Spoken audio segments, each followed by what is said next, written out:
Champions trophy নিয়ে নানা গুঞ্জন আর ধোঁয়াশার সবচেয়ে বড় কারণ ভারত পাকিস্তান রাজনৈতিক দ্বন্দ্ব। পাকিস্তানে ম্যাচ খেলতে নারাজ ইন্ডিয়া। গত বছর এশিয়া কাপের আয়োজক পাকিস্তান হলেও ভারতের ম্যাচগুলো অনুষ্ঠিত হয় শ্রীলঙ্কায়। এবারও কি ওই হাইব্রিড মডেলেই হবে আসর, নাকি পাকিস্তান থেকে সরে যাবে চ্যাম্পিয়ন্স ট্রফি? অনেকদিন ধরেই এমন প্রশ্ন ক্রিকেট বিশ্বে।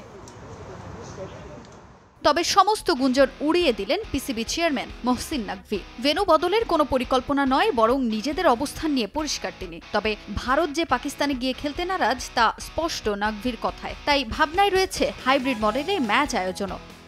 চ্যাম্পিয়ন্স ট্রফি পাকিস্তানে অনুষ্ঠিত হবে, এ নিয়ে কোনো জটিলতার জায়গা নেই। আমরা বিসিসিআই সচিবের সঙ্গে যোগাযোগ করছি। শুধু বিসিসিআই না, অংশগ্রহণকারী সব দলের সঙ্গে আমরা কথা চালিয়ে যাচ্ছি। তবে হাইব্রিড মডেলের বিষয়টিও উড়িয়ে দিচ্ছি না। চ্যাম্পিয়ন্স ট্রফি হাইব্রিড মডেল হওয়ার সম্ভাবনাও রয়েছে।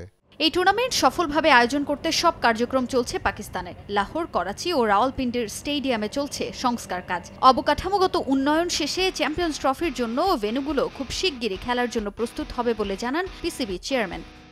যদি সারা বিশ্বের স্টেডিয়াম দেখেন, আমাদের আর অন্যান্য ভালো স্টেডিয়ামের মধ্যে অনেক পার্থক্য রয়েছে। গাদ্দাফি স্টেডিয়ামের মূল কাজ 30 সেপ্টেম্বরের মধ্যে শেষ হবে। প্রতিটি ফ্লোরের কাজ 3 সপ্তাহের মধ্যে সম্পন্ন হবে। স্টেডিয়ামের সামনের বিল্ডিংটি ইস্পাতের কাঠামো দিয়ে গঠিত হবে এবং মূল ভবনের কাজ 31 ডিসেম্বরের মধ্যে শেষ হবে। পিন্ডি স্টেডিয়াম পুরোপুরি ভেঙে নতুন করে তৈরি করতে হবে। চ্যাম্পিয়ন্স ট্রফির আগে স্টেডিয়ামে সিট বসানো হবে। করাচি স্টেডিয়ামের সংস্কার কাজও চ্যাম্পিয়ন্স ট্রফির আগে শেষ হবে।